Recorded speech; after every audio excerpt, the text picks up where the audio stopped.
Greetings everyone, my name is K.S. Deepak and I welcome you all in the Shield IAS episode of the Hindu News Analysis. So चलिए देखते हैं कौन से articles we will be discussing today. So the first article is on the two finger test. So यहाँ पर बात करेंगे two finger test के ऊपर. क्या है इसमें प्रोनाउंसिएशंस, कौन से जजमेंट्स प्रोनाउंस किए गए हैं, कौन से ऑब्जर्वेशंस हैं, as well as global outlook में क्या क्या पॉइंट ऑफ व्यू है, that will be seeing in our first article. The second article is related to the Shanghai cooperation organisation. So यहाँ पर एससीओ क्या है, एससीओ कैसे फॉर्म हुआ, कौन से हैं member countries, as well as India के लिए क्या सिग्निफिकेंस रखता है एससीओ का, that will be seeing in our second article. The third one is on the citizenship amendment act of 2019. So यहाँ पर बात करेंगे सीए है क्या, क्यों लाया गया था, कैसे लाया गया था, एज वेल एज उसके नुआंसेस को बात करेंगे, क्या क्या इश्यूज हैं, कैसे हम लोग उसे जस्टिफाई कर सकते हैं, that will be seeing in our third article. And the fourth one is on the PMI. So यहाँ पर इस इंडेक्स के ऊपर बात करेंगे. व्हाट इज दिस इंडेक्स, कौन पब्लिश करता है, क्या पैरामीटर्स हैं, क्या सिग्निफिकेंस है, that will be seeing in our fourth article. And as usual the fifth one is on the quiz of the day. So let's start the first one, that is on the two finger test. अब यहाँ पर जो supreme court की जो judgements हैं उसे समझने के लिए, उसकी ग्रेविटी को समझने के लिए first we need to understand कि टू फिंगर टेस्ट होता क्या है. So let's start with the basics. What is two finger test? So two finger test जो है, two finger test is an invasive, unscientific and regressive practice जहाँ पर two fingers या three fingers को vagina में insert किया जाता है ताकि हम लोग ascertain कर पाए, assess कर पाए the laxity of the vaginal muscles.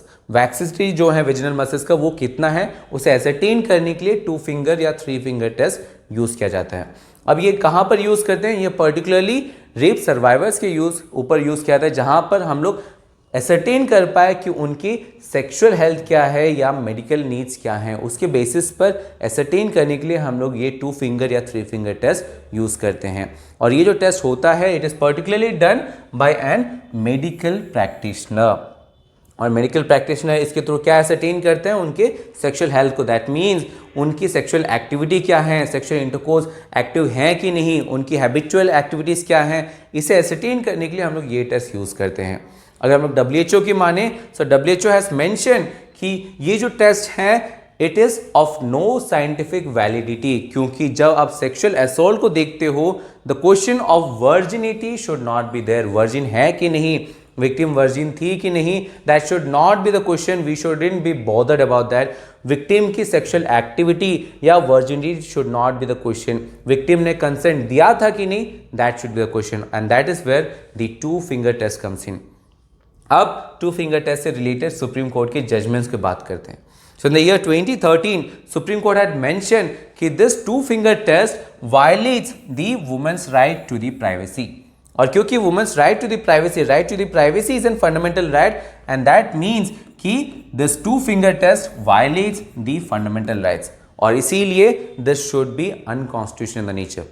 Second aspect, supreme court ने फिर कहा अगर even if an woman is habituated to the sexual intercourse that can not give any rights to the presumption of the consent in the particular case. अगर कोई particular case होता है तो rape survivor की सेक्सुअल एक्टिविटी को देखने की जरूरत नहीं है. It shouldn't be a bother और it shouldn't be a topic of conversion और topic of discussion. Only question should be कि विक्टिम ने कंसेंट दिया था कि नहीं.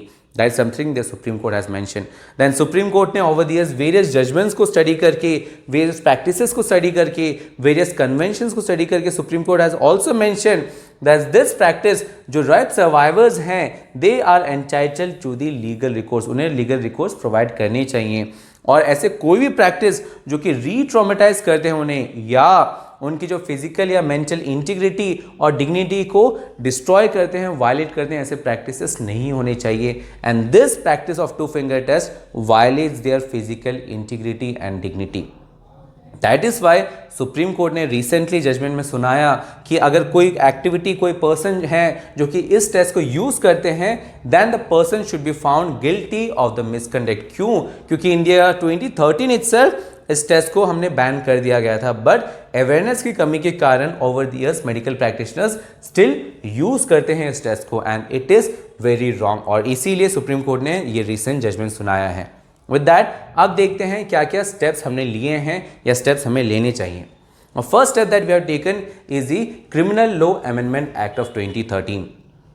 यहाँ पर जो एविडेंस एक्ट है वहाँ पर we have added section 53A, जहाँ पर वी हैव मेंशन कि एविडेंसेस में victim's character or her previous sexual experiences with any person shall not be relevant to the issue of the consent या quality of the consent. जो consent है उसकी जो quality है उसमें कोई भी जजिंग या प्रेजुडिस नहीं होना चाहिए अकॉर्डिंग टू दी और related to the previous sexual experience of the victim. Previous sexual experience कोई क्वेश्चन नहीं होना चाहिए, उससे कोई रिलेशन नहीं है, और इसीलिए we have inserted section 53A to the evidence act as per the criminal law amendment act of 2013। इसके साथ साथ क्यों अवेयरनेस बढ़ा पाए, इसीलिए सुप्रीम कोर्ट ने कहा कि we have to work on various workshops, काफ़ी सारे वर्कशॉप्स करने कराने। At the same time medical curriculum में भी हमें इनकलकेट करना है, इंक्लूड करना है, ताकि ये जो इन्वेसिव प्रैक्टिस हैं, रिग्रेसिव प्रैक्टिस हैं, it should no longer be use. With that right in mind, now let's move to our next aspect that is on the SCO। अब यहाँ पर SCO को बेसिक से समझते हैं। What is SCO? So SCO is the abbreviation of Shanghai Cooperation Organization. क्या है Shanghai Cooperation Organization? It is a permanent intergovernmental and international organization. और इसके काफ़ी सारे फेसेट्स हैं। It's a political entity also, economic entity also, as well as military organization also. और ये main करता है it has to maintain, और जो ऑब्जेक्टिव है that is to maintain the peace, security and the stability of the member states in the region। कब बनाया गया था? This organization was formed in the year 2001, और जो चार्टर है SCO का that was signed in the year 2002। अब SCO का सेक्रेटरीट कहाँ पर है, मेजर ऑफिस कहाँ पर है? It is there in the Beijing, China में है। अगर हम लोग हिस्ट्री की बात करें, कॉन्टेशंस की बात करें, हिस्टोरिकल कॉन्टेशंस की, तो SCO फॉर्म होने से पहले we had another organisation known as Shanghai 5। Shanghai 5 में 5 कंट्रीज थे, particularly Kazakhstan, Kyrgyzstan, China, Russia and Tajikistan, और ये 5 कंट्रीज को मिला के हम लोग कहते थे शंघाई 5। और शंघाई 5 में फिर लेटेस्ट स्टेजेस में इन दी ईयर 2001 उज्बेकिस्तान ज्वाइन हुआ, और उज्बेकिस्तान की ज्वाइनिंग के बाद शंघाई 5 को रीनेम कर दिया गया as Shanghai cooperation organisation. So as of now अगर इंडिया और पाकिस्तान की स्टेटस की बात करें, so India and Pakistan is a member of this organisation, और हमने ज्वाइन किया था this organisation in the year 2017।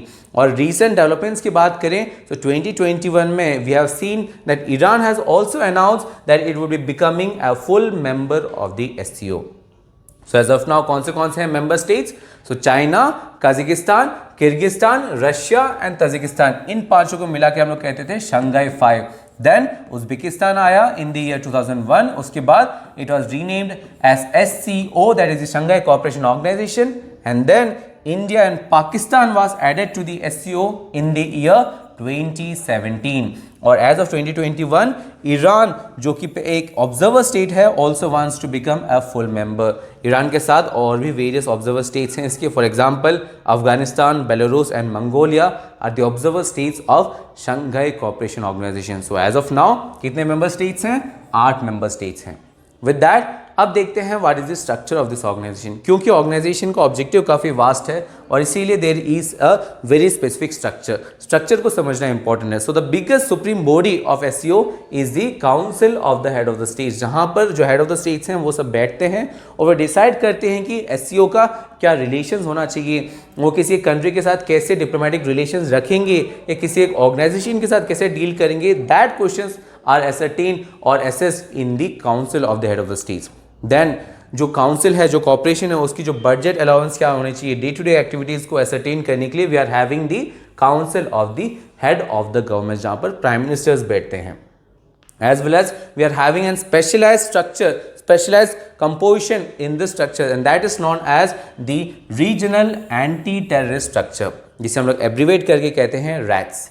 जो SCO के जो RATS हैं, it is established to combat terrorism, separatism and extremism. So these are the structure of the organization of SCO. With that, अब बात करते हैं क्या क्या हैं objectives. The basic objective is to strengthen mutual trust and neighborliness among the member states. इसके साथ साथ हम प्रमोट कर पाएँ, इफेक्टिव कोऑपरेशन प्रमोट कर पाएँ पॉलिटिक्स में, ट्रेड में, इकोनॉमी में, रिसर्च में, टेक्नोलॉजी में, कल्चर में। That is another objective of this SCO। Third objective is to enhance its ties in education, energy, transport, tourism, environmental protection, etc. इसके साथ साथ the fourth objective is to maintain and ensure peace, security and stability in the region. और इसी से related है SCO's RATs. And the fifth objective of this SCO is to establish a democratic, fair and rational new international political and economic order. So ऐसा order रहे global world में जो कि open हो, रैशनल हो, लो बेस्ड हो. That is the biggest objective of the SCO. अब देखते हैं क्या है significance of SCO for India. India के लिए क्या इंपॉर्टेंट है, क्यों इंपॉर्टेंस है SCO का. सो बिगेस्ट इंपॉर्टेंस हियर इज कि India is always following the policy of multi alignment. India की कोई भी टाइम पे, किसी भी टाइम पे, वर्ल्ड वार 2 के भी टाइम पे, India doesn't have any limitation और any affiliation towards any axis. किसी एक एक्सिस के टूवर्ड्स, किसी एक स्पेक्ट्रम के एंटायरिटी के ऊपर कोई अलाइनमेंट नहीं रहा है. That means India is already always having an balanced approach. और India joining SCO substantiates the multi-alignment nature of India. Second significance of India और SCO for India is that the challenges जो हैं terrorism के, radicalization के, instability के लिए, that is challenging the integrity and sovereignty of India. और उसके लिए हम लोग SCO की जो RATs हैं, the regional anti-terrorist structure, उसे हम लोग utilize कर सकते हैं. Then Afghanistan is a member country of, Afghanistan is an observer state of SCO. और अफगानिस्तान की स्टेबिलिटी जो है is very crucial for India's concern और इसीलिए SCO is very important for India. इसके साथ साथ जो मेजर कंट्रीज हैं यहाँ पर, Kyrgyzstan, Kazakhstan, they are the central Asian states. और central Asian states are very high in mineral contents और नेचुरल रिसोर्सेज. और अगर हम लोग सेंट्रल स्टेट के साथ कोऑपरेट कर पाए then we can explore their minerals, we can explore their market जो कि अनटैप्ड है और हम इंडिया को प्रॉस्पर कर सकते हैं, इंडिया को ग्रो करवा सकते हैं. The biggest significance of SCO is that India को अगर पैन एशियन प्लेयर बनना है then SCO could be of major help. As of now, India is an South Asian player, but South Asian player से अगर pan Asia player बनना है then SCO is having a major important role. और इसीलिए ही India लगातार SCO में एक proactive role play करते आता है. With that, now let's move to our next aspect, that is on the Citizenship Amendment Act. तो यहाँ पर बात करते हैं इस एक्ट के बारे में, क्या कॉन्ट्रोवर्सीज इसके सराउंडिंग, उसके बारे में बात करते हैं in this article. So let's start with the basics. क्या है CAA? CAA is the citizenship amendment act of 2019. इसमें क्या करते हैं हम लोग, इसमें पर्टिकुलरली जो 6 अनडॉक्यूमेंटेड नॉन मुस्लिम कम्युनिटीज हैं, कौन से communities, particularly Hindus, Sikhs, Buddhist, Jains, Parsis and Christians, in 6 communities जो हैं कहाँ से आ रहे हैं, वो पर्टिकुलर कम्युनिटीज 3 कंट्री से जो आ रहे हैं, पाकिस्तान, अफगानिस्तान एंड बांग्लादेश. इन तीनों कंट्री से जो ये 6 कम्युनिटीज जो आ रहे हैं उन्हें हम लोग पर्टिकुलरली क्या कर रहे हैं, अगर वो दिसंबर 2014 से पहले आए हो या दिसंबर 2014 के दिन आए हो देन वी बी प्रोवाइडिंग दम फास्ट ट्रैक सिटीजनशिप. उन्हें हम लोग फास्ट ट्रैक सिटीजनशिप प्रोवाइड कर रहे हैं. अब यहाँ पर द क्लोज इज, यहाँ पर हम लोग इलीगल माइग्रेंट्स को भी प्रोवाइड कर रहे हैं और इलीगल माइग्रेंट्स को प्रोवाइड करने के लिए, सिटीजनशिप प्रोवाइड करने के लिए जो कि इन कम्युनिटीज हैं, इसीलिए वी हैव ट्विग्ड और we have also amended the foreigners act of 1946 and passport act of 1920. क्यों? क्योंकि otherwise this illegal migrants would be illegal और उन्हें हम लोग कोर्सिव एक्शंस ले सकते हैं. उन्हें सिटीजनशिप प्रोवाइड करने के लिए we have tweaked the foreigners act of 1946 and the passport act of 1920. अब देखते हैं क्या क्या कॉन्ट्रोवर्सीज हैं, क्या क्या इश्यूज हैं दिस अमेंडमेंट में. The biggest issue is that it is targeting a particular community. क्योंकि यहाँ पर हम लोग नॉन मुस्लिम कम्युनिटीज को टारगेट कर रहे हैं. यहाँ पर हिंदूज हैं, सिख्स हैं, इफ यू आर पारसीज या क्रिश्चियंस हैं then we are having an fast track citizenship. Otherwise आपको नॉर्मल वे चूज करना पड़ेगा. So it seems that it is targeting a particular community. That is the first issue. Second issue is with respect to the north east. अगर हम लोग आसाम की बात करें so we are having an Assam accord of the year 1985. Assam accord of 1985 में ये mention था कि अगर कोई इलीगल माइग्रेंट है इरेस्पेक्टिव ऑफ द रिलीजन, अगर वो बांग्लादेश से आ रहे हैं और इंडिया में आए हैं ऑन और before the year 25 March of 1971 then उन्हें हम लोग डिपोर्ट करेंगे. बट यहाँ पर हमने वो जो टाइमलाइन है we are using December of 2014 और आसाम अकॉर्ड के हिसाब से मार्च ऑफ 1971 के बाद अगर कोई आया हो तो उसे हम लोग डिपोर्ट करेंगे। पर यहाँ पर हम लोग 2014 तक टाइमलाइन कर चुके कि टाइम इसके अंदर या दिसंबर 2014 के अंदर तक कोई आया है इन 6 कमिटीज से, देन उन्हें हम लोग सिटीजनशिप प्रोवाइड करेंगे। So it seems that this CAA is going against the Assam accord of 1985। The third issue is that it is going against the fundamental rights. We are having Article 14, that is the freedom of equality, that is the equality.